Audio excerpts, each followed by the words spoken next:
할렐루야. 네, 다들 지난 한 주 평안하셨습니까? 네, 오늘 5월의 마지막 주일 예배의 자리에 나오신 여러분 모두 또 환영하고 축복합니다. 인생 조율 시리즈의 마지막 네 번째 기근이라는 제목으로 함께 말씀 나누겠습니다. 여러분 혹시 당황이라는 말과 황당이라는 말의 차이가 뭔지 아세요? 우리말은 그냥 글자만 앞뒤로 바꿔 놓은 것 같지만 사전을 찾아보니까 당황은 놀라거나 다급하여 어찌할 바를 모름 이렇게 적어 놨고요. 황당은 말이나 행동 따위가 참되지 못하고 터무니없음 이렇게 정의를 내려놓았습니다. 예를 들면 이런 겁니다. 이건 예를 드는 겁니다.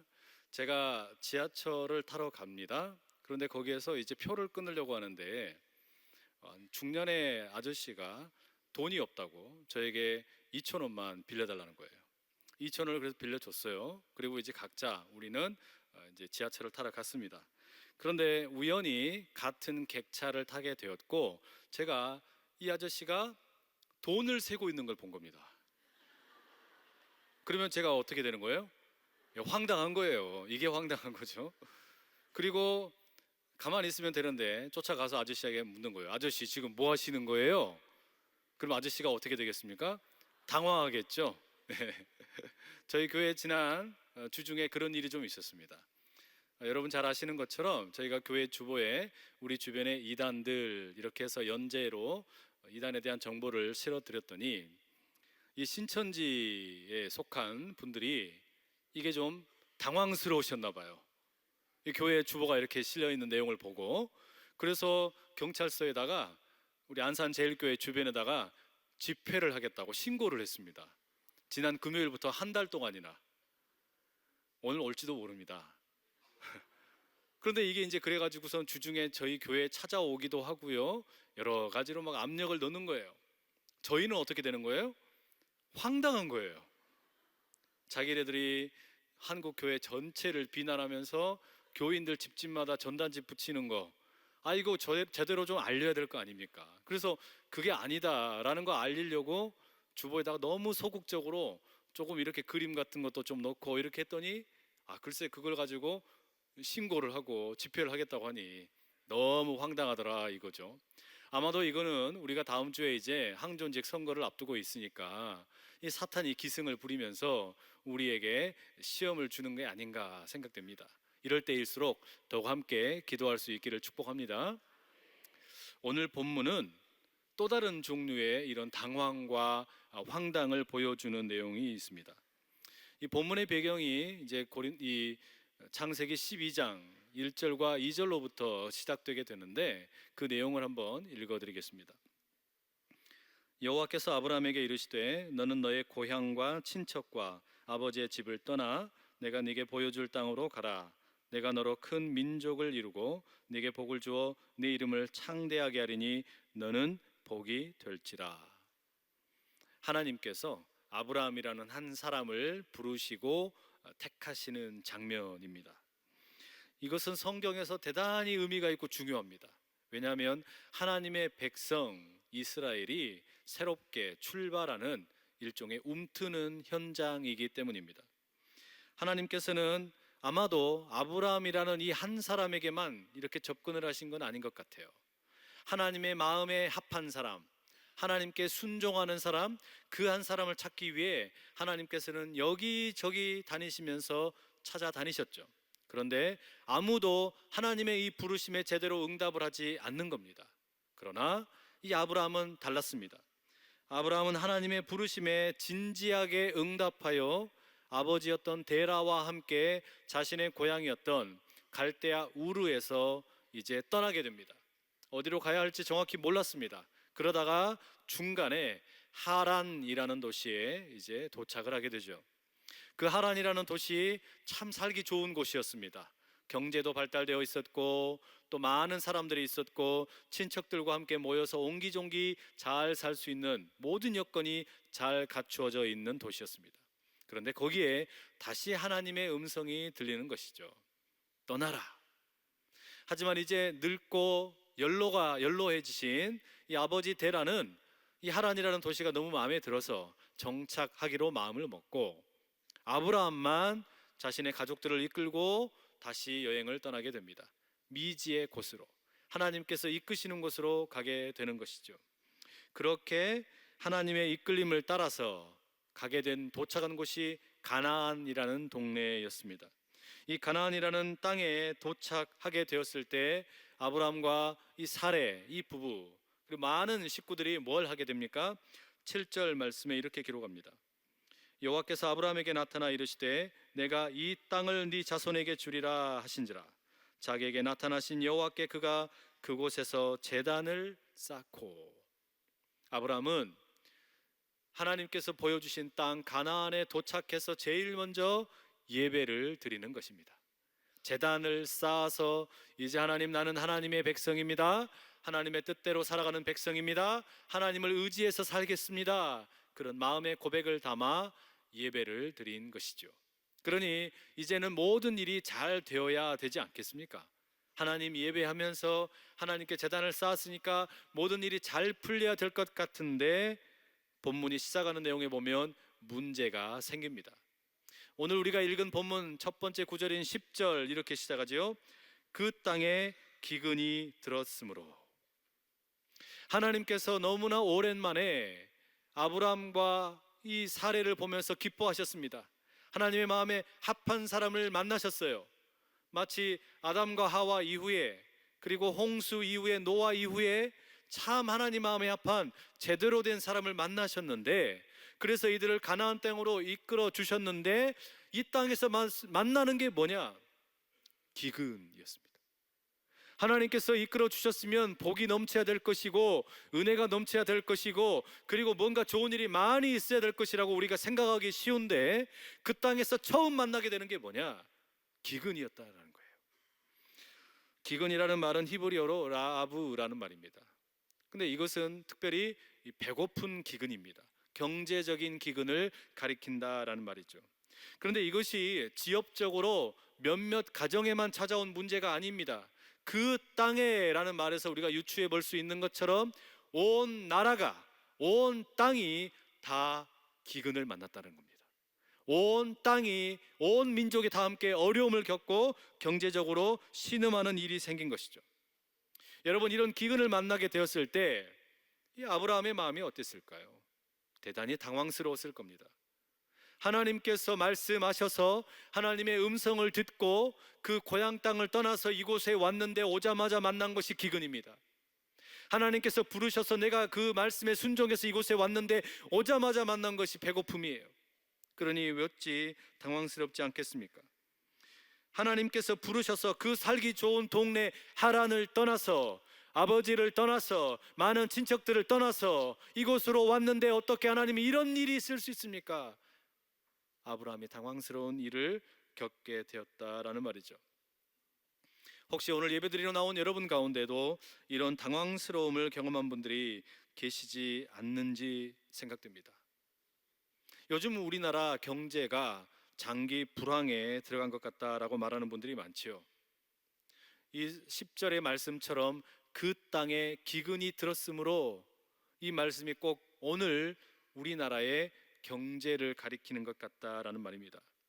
실업률은 점점 높아져 가고 취업의 문은 더욱 좁아져 가고, 거기에다가 어떻습니까? 심지어 한때는 세계 최고를 자랑한다고 했던 조선업이 문을 닫게 생기는 이런 어처구니 없는 일을 우리가 지금 신문을 통해서 접하고 있습니다. 안산 지역의 경제를 떠받들고 있는 이 반월공단은 어떻습니까? 북한의 개성공단과 많은 거래를 했었는데 개성공단이 폐쇄되자 우리 반월공단도 어려워진다는 거예요. 기근이 찾아왔다는 겁니다. 대기업이 한번 기침을 했을 뿐이지만 중소기업들은 독감이 걸려가지고 죽을 것 같은 어려움을 만나고 있습니다. 이게 지금 우리가 만난 땅에 임한 기근이 아니고 무엇이겠습니까? 이 경제만 기근이 든 게 아닙니다. 사람들의 관계도 전과 많이 달라졌죠. 묻지마 폭행, 묻지마 살인, 이런 말들을 우리가 이전보다 훨씬 더 자주 신문에서 듣고 있습니다. 사람들 사이에 정이 없어졌다라는 말이에요. 옆집 윗집 아랫집 사이에 점점 더 사람들이 예민해져서 시끄러운 소리가 들리면 소음 때문에 난리가 나고 전쟁이 나고 다툼이 일어납니다. 사람들의 마음에 여유가 없어진 거예요. 사람들이 점점 더 많이 옹색해지고 있는 겁니다. 그렇게 관계에도, 우리 사람들의 관계에도 기근이 찾아왔다라는 말이죠. 어디 우리의 경제와 관계만 그렇습니까?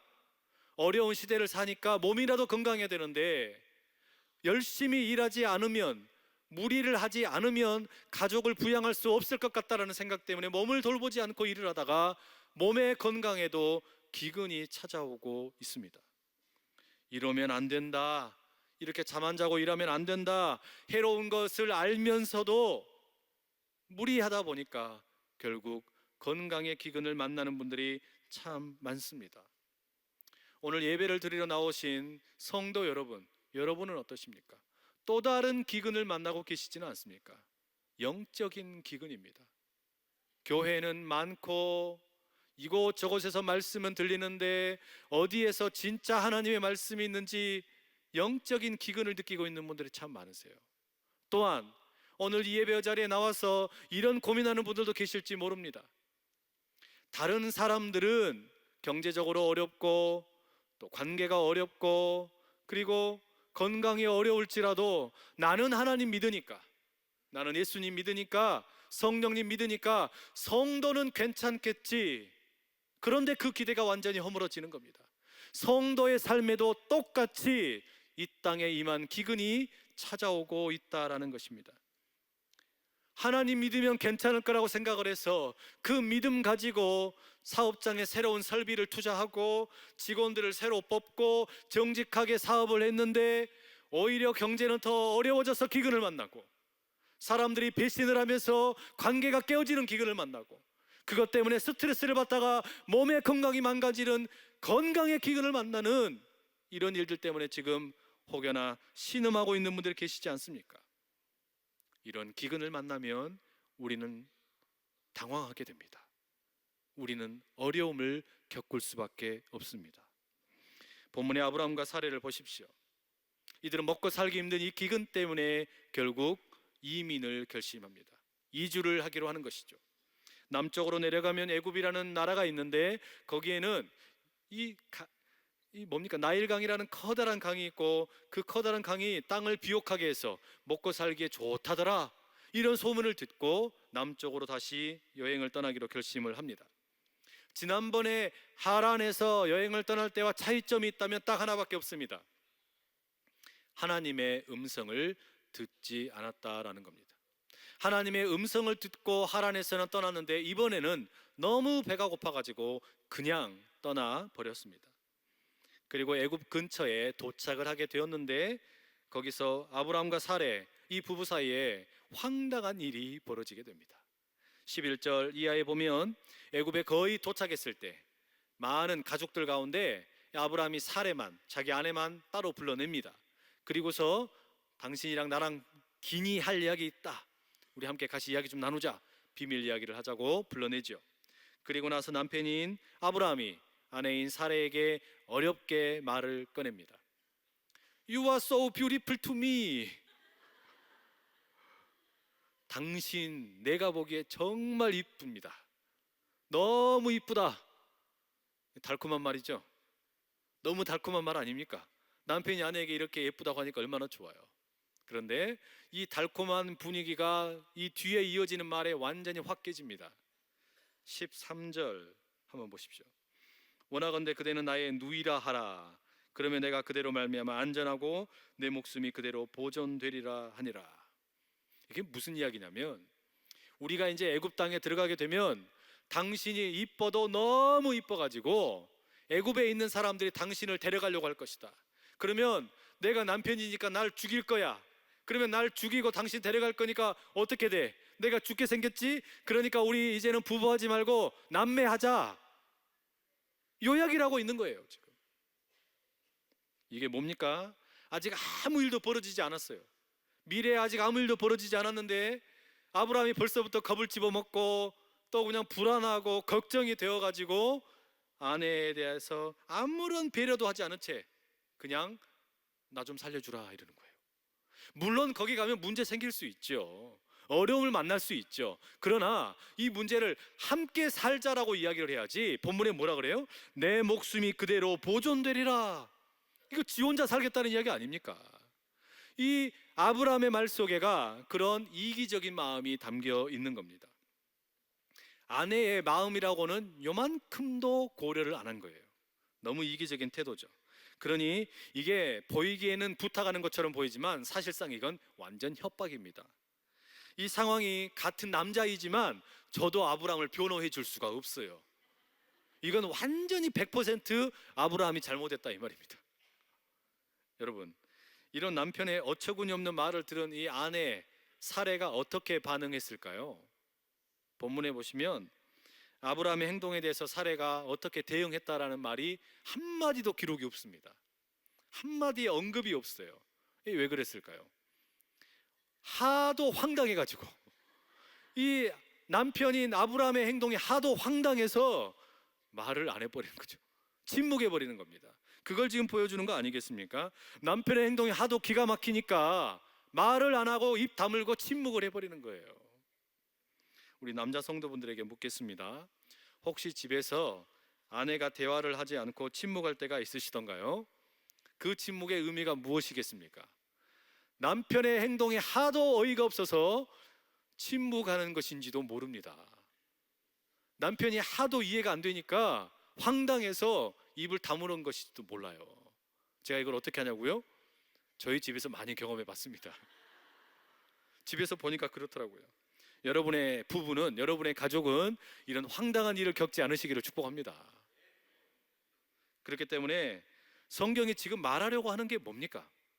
이 성경이 지금 말하려고 하는 것은 기근을 만나는 게 진짜 문제가 아니다.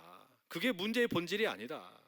경제의 어려움을 만나가지고 소득이 줄어드는 게 문제가 아니다. 먹고 살기 힘든 게 문제가 아니다. 진짜 문제는 한 몸이고 한 마음과 한 생각이 되어야 되는 가족과 부부가 갈라지는 게 진짜 문제다. 이거 말하고 있는 거란 말이죠. 우리가 경제적으로 어려워지는 거 이거 막을 길이 없지 않습니까? 때로 건강에 어려움이 생기는 거 막을 길이 없습니다. 그러나 한 마음과 한 뜻과 한 몸을 이루고 있어야 할 부부가 갈라지는 거 이건 막을 수 있는 거 아닙니까? 이건 극복할 수 있는 문제라는 말이죠. 그러니까 지금 말하려고 하는 게 뭐예요? 기근이 진짜 문제가 아니라 가족이 나누어지는 거, 부부가 나누어지는 거, 이게 진짜 문제라는 겁니다. 기근 때문에 당황한 가족, 그리고 그것으로 인해서 황당한 일을 경험한 이 가족, 이런 어려운 가운데 어떻게 대처하면 좋겠습니까? 이어지는 본문을 보시면 아브라함이 말한 대로, 아브라함의 말이 그대로 성취가 됩니다. 이제 애굽에 내려가서 진행되는 일을 본문 14절과 15절에 이렇게 적지요. 아브라함이 애굽에 이르렀을 때에 애굽 사람들이 그 여인이 심히 아리따움을 보았고 바로의 고관들도 그를 보고 바로 앞에서 칭찬함으로 그 여인을 바로의 궁으로 이끌어 들인지라. 애굽에 들어갔습니다. 들어갔더니 동네 남자들이 다 난리가 났습니다. 어디서 처음 본 여인이 나타났는데 이뻐도 너무 이쁜 거예요. 성경의 사례가 얼마나 이뻤는지 정확히 기록되어 있지 않지만 이때 애굽에 얼마나 난리가 났을까 비유하자면 이런 거 아닐까 싶어요. 여러분, 그 아이돌 걸 그룹 중에 AOA라는 그룹이 있습니다. 거기에 그 그룹 중에 설현이라는 자매가 있어요. 뭐 통신회사 요거 이렇게 있죠. 요거 하는 자매이거든요. 그 설현이라는 자매가 우리 제일교회에 와가지고 제일 앞에 앉아가지고 예배를 드린다고 생각을 해보세요. 제가 설교하는데 설교 막 귀 기울여 주시겠어요? 눈은 계속해서 앞에만 쳐다보고 있는 거예요. 저 안 보고 다른 사람만 쳐다보고 있는 거예요. 아마 그런 일이 지금 애굽 땅에 일어나지 않았을까 싶습니다. 이 사레라는 여인이 너무 이쁜 거예요. 그러니까 동네 사람들이 웅성웅성 뛰는데 이게 소문이 나니까 이제 누가 찾아옵니까? 바로의 고위 공무원들이 찾아오는 거예요. 이 공무원들이 와가지고 그걸 다 구경을 한 겁니다. 진짜 이쁘다. 이리고서는 어떻게 하는 거예요? 이제 궁궐에 들어가가지고 바로에게 보고합니다. 이뻐요. 진짜 이뻐요.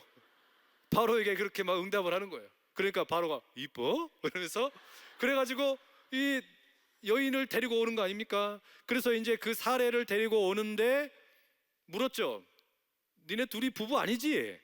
그러니까 이 아브라함이 뭐라 그랬겠습니까? 예, 전 오빠인데요. 이렇게 하니까 이제 사례는 데리고 가고 아브라함에게는 어떻게 하는 겁니까? 사례를 베푸는 거예요. 사례를 데리고 가면서 사례를 베푸는 거예요. 그 사례를 뭘 줍니까? 뭐 양, 소, 노비, 암수, 나귀, 낙타를 선물로 줍니다. 여러분, 이 일이 지금 이상하게 꼬여버렸죠. 이 부부가 지금 기근 때문에 가나안 땅에서 애굽 땅으로 내려왔는데 가만히 보니까 지금 기근의 문제는 해결됐습니까? 안 됐습니까? 겉보기에는 해결됐어요. 이 아내인 사례는 지금 이제 바로의 첩이 되는 겁니다. 그러니까 먹고 사는 지장 없지요. 아브라함은 어떻습니까? 바로가 선물 많이 줬단 말이에요. 그러니까 아무 문제 없이 또 살 수 있게 된 겁니다. 그러니까 겉보기에는 기근의 문제 다 해결됐습니다. 그런데 이게 문제 해결됐냐고요? 문제 해결 안 됐죠. 부부가 갈라져 버렸는데, 가족이 깨어졌는데 이게 어찌 문제가 해결된 거겠습니까? 이게 제대로 된 문제 해결이 아니라는 말이에요. 사례의 속 마음이 어땠겠습니까? 지금 바로의 궁에 끌려가가지고 그 속마음으로 이러지 않았겠어요? 내가 미쳤지, 저 인간하고 결혼하다니, 뭐 이렇게 그냥 하소연하지 않았겠습니까? 바로 이런 위기의 순간에, 가족이 절체절명의 위기를 만나고 부부가 깨어지기 일보 직전인 상황에 하나님이 보다 하도 답답해가지고 직접 개입을 하시는 거예요. 하나님이 직접 찾아가셔서 이 황당한 일을 겪고 있는 부부에게 도움을 주십니다. 17절 말씀 이렇게 되어 있죠. 여호와께서 아브라함의 아내 사레의 일로 바로와 그 집에 큰 재앙을 내리신지라. 하나님께서 어떻게 이 깨어지기 일보 직전의 가족을 다시 한번 회복시키십니까? 직접 바로의 집을 찾아가시는 겁니다. 그리고 그 집에 큰 재앙을 내리신지라. 이 재앙이라는 말이 히브리 말로는 네가라는 말입니다. 그리고 이 내리신지라라는 말이 히브리 말로 나가라는 말이에요. 비슷하지요? 그러니까 네가와 나가 이 둘 다 어원이 똑같습니다. 단어의 그 밑바탕이 같다는 말이에요. 그러니까 내리신지라라는 말이 본래 담고 있는 뜻이 뭐냐면 재앙을 내리친다, 이런 뜻입니다. 그러니 여러분, 재앙이라는 말이 두 번 반복된 셈이죠. 하나님께서 직접 가셔서 바로의 집에 큰 재앙을, 그러니까 진짜 큰 재앙을 내려치셨다, 이런 말이에요. 왜 이렇게 같은 말을 반복해서 사용했을까요? 하나님께서 이 바로를 확실하게 만져주셨다라는 거죠. 확실하게 경고하셨다라는 거예요. 까불지 마라.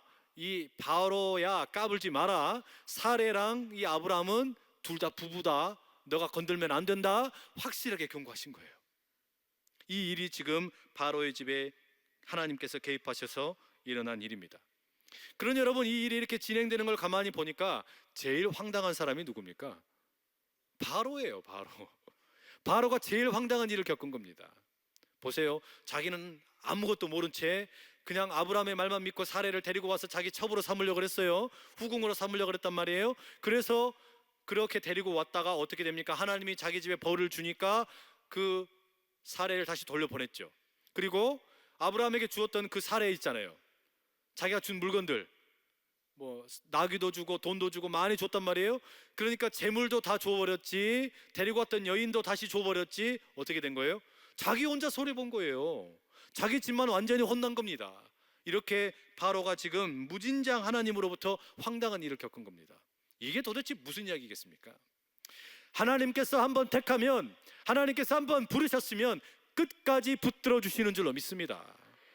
사람들이, 세상이 우리를 넘어뜨리려고 해도 결코 넘어뜨리지 못하고, 기근이 우리를 넘어뜨리려고 해도 하나님께서 일하셔서 다시 한번 일으켜 주시는 줄로 믿습니다.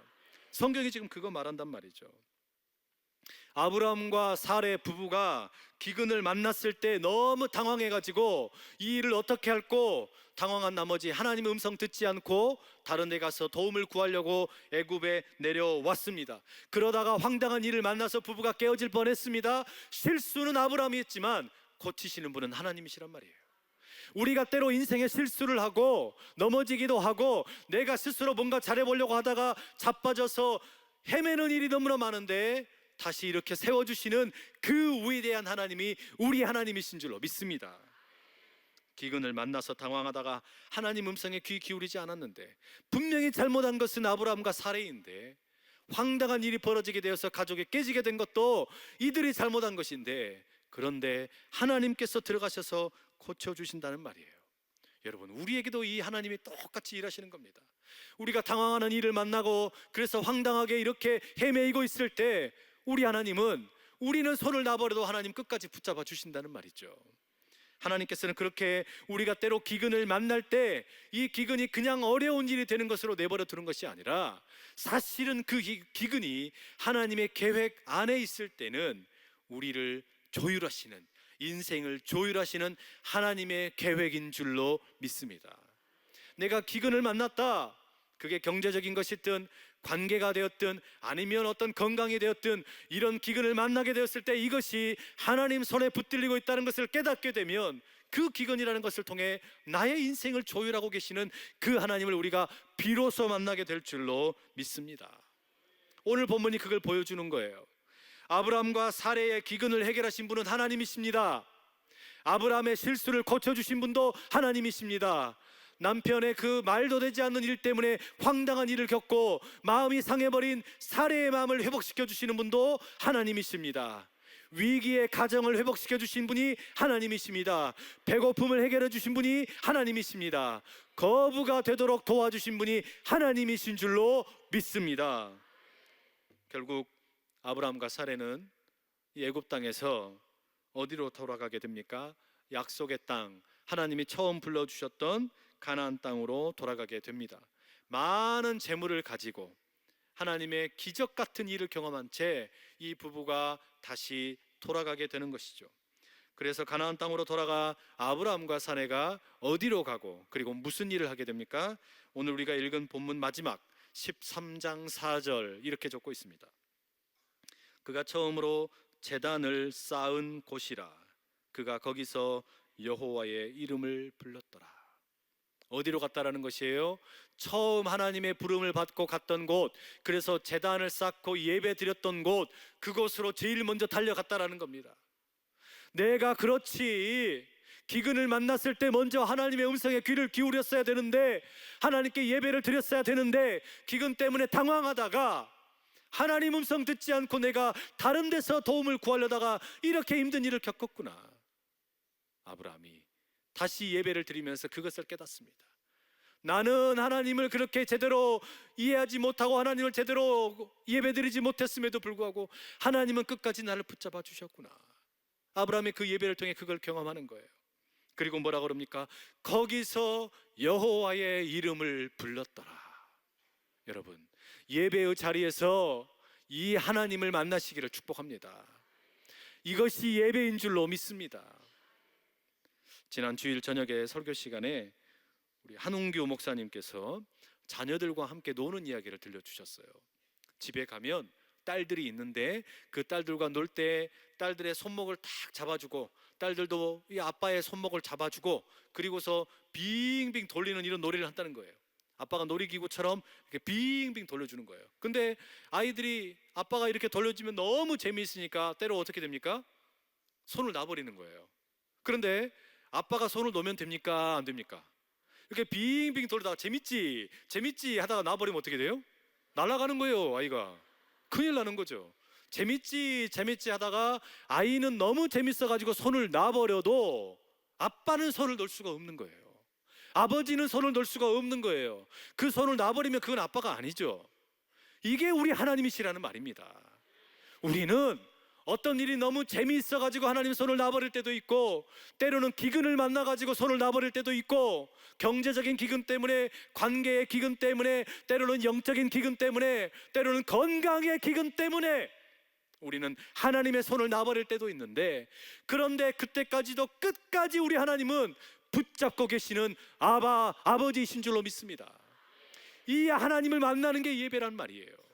내가 일주일 동안 살면서 다른 데서 어려움을 겪다가 기근을 만나가지고 하나님은 새까맣게 잊어버리고, 하나님은 생각도 못한 채 손을 놔버리고 다른 데 가서 손잡고 어디 가서 도움 구할까 이러고 있을 때, 그런데도 불구하고 내가 하나님 손 놨는데도 하나님 찾아오셔서 나를 붙들고 계시는 거예요. 그리고 나를 이렇게 세우시는 거예요. 우리가 이 자리에서 그 하나님의 사랑을 다시 한번 깨달으실 수 있기를 축복합니다. 여러분, 이제 그러니 나는 기근을 만나서 손을 놨을지언정 끝까지 붙드시지 않으시는 분이 우리 하나님이심을 알게 되었으니 이제 우리도 우리의 손으로 하나님을 꼭 붙잡을 수 있기를 축복합니다. 이게 무슨 말이겠습니까? 아브라함과 사레가 처음부터 하나님의 손을 꼭 붙잡고 있는 믿음의 조상이 아니었다라는 말입니다. 이들의 믿음이라는 것이 처음부터 완벽한 믿음이 아니었다라는 거예요. 하나님이 나를 붙잡아주고 계시는 거, 이것을 믿어야 되는데, 그래서 나도 그 손을 붙잡고 있어야 되는데 아브라함이 그렇지 못했다는 겁니다. 근데 중요한 것은 아브라함은 손을 놔도 사레는 손을 놔도 하나님은 끝까지 붙잡고 계셨던 거예요. 이 하나님의 붙잡으심 때문에 아브라함과 사레의 믿음이 굳건하게 선 줄로 믿습니다. 이 믿음 때문에 아브라함이 점점 더 그 믿음이 자라서 결국 어떻게 됩니까? 창세기 22장에 보면 모리아 산에 올라가서 자신의 사랑하는 아들 이삭을 제물로 바칠 수 있을 만한 믿음의 거장으로 우뚝 서게 되었다는 말이죠. 여러분, 오늘 이 시간에 우리가 예배를 드리면서 아브라함의 이 믿음을 본받기를 축복합니다. 여러분, 우리가 믿음이 강해가지고 이렇게 믿음이 강해지는 게 아니에요. 하나님께서 나를 붙잡고 계신다는 거, 그것을 아는 게 믿음이 강해지는 겁니다. 하나님이 지금도 나를 붙잡고 계시는구나. 그러니 나도 이제 하나님의 손 붙잡자. 우리가 이렇게 하다 보면 아브라함처럼, 이삭처럼, 야곱처럼, 요셉처럼, 그리고 수없이 많은 성경의 위대한 믿음의 조상들처럼 우리도 믿음의 거장으로 우뚝 서게 될 줄로 믿습니다. 이게 우리가 진짜 경험해야 될 예배란 말이에요. 예배를 통해서 설령 기근을 만나서 내가 하나님의 손을 놨을지라도 끝까지 붙드시는 그 하나님의 손을 붙잡고 우리도 함께 승리하는 은혜를 경험할 수 있기를 축복합니다. 감리교를 창시했던 존 웨슬리 목사님의 동생인 찰스 웨슬리 목사님이 언젠가 남긴 기도문이 있습니다. 그 기도문에 이런 내용이 있어요. 저는 너무 쉽게 흔들립니다. 잠시도 머물러 서지 못합니다. 지금은 믿음이 강한 것 같다가도 다음 순간이면 모든 힘을 잃어버립니다. 찾아주소서. 오 주님, 저를 다시 찾아주소서. 제 영혼을 위로하사 회복시키시고 오셔서 다시는 저를 떠나지 마소서. 이게 우리의 기도 되기를 소원합니다. 여러분, 이 시간 우리 함께 같이 한번 기도하시죠. 하나님은 우리가 기근을 만났을 때 우리는 손을 놨을지라도 끝까지 붙드시는 하나님이신 줄로 믿습니다. 내 손을 붙잡고 계시는 그 하나님, 그러니 이제 나도 하나님의 손을 붙잡고 나가겠습니다. 주여, 내 손을 붙잡아 주셨으니, 내 믿음을 강하게 해주셨으니 이 기근 가운데서도 승리하게 하여 주시옵소서. 우리 그 믿음의 고백 가지고 주여 힘있게 세 번 외치고 기도하며 나가겠습니다. 주여, 주여, 주여. 아버지 하나님, 어려운 기근의 때를 살고 있습니다. 이 땅이 어렵습니다. 경제적인 어려움으로, 관계의 어려움으로, 건강의 어려움으로, 영적인 기근으로 많은 어려움을 겪고 있는 것이 우리의 삶입니다. 그러나 주여 아버지, 우리 아버지 하나님 함께 해주시면, 내 손을 잡아주고 계시는 그 주님을 내가 이제 붙들게 되면 예배가 회복이 되고 하나님과 함께함으로 새로운 능력을 경험하게 될 줄로 믿사오니, 주여, 나는 주의 손을 놨을지라도 내 손 붙잡고 계시는 우리 주님을 끝까지 확인하고 머물며 나가는 우리의 인생길 되게 하여 주시옵소서. 그렇게 예배가 회복되게 하여 주시옵소서. 사랑하는 주님, 우리 내 인생의 기근을 만날 때 이 기근을 통해 우리를 조율하여 주시니 감사합니다. 주님, 어려운 일을 만나 우리는 그렇게 하나님의 손을 놔버렸지만 끝까지 우리 손을 붙잡고 계시는 그 하나님이심을 기억하게 하여 주시옵소서. 이제 어려움을 만나도 하나님 손 놓지 않게 하여 주시고 갈라지는 가족이 되지 않도록 주여 은혜 베풀어 주시옵소서. 예배를 회복하여 하나님의 음성에 귀를 기울이는 우리 모두가 다 되게 하여 주시옵소서. 예수 그리스도의 이름으로 기도드립니다. 아멘.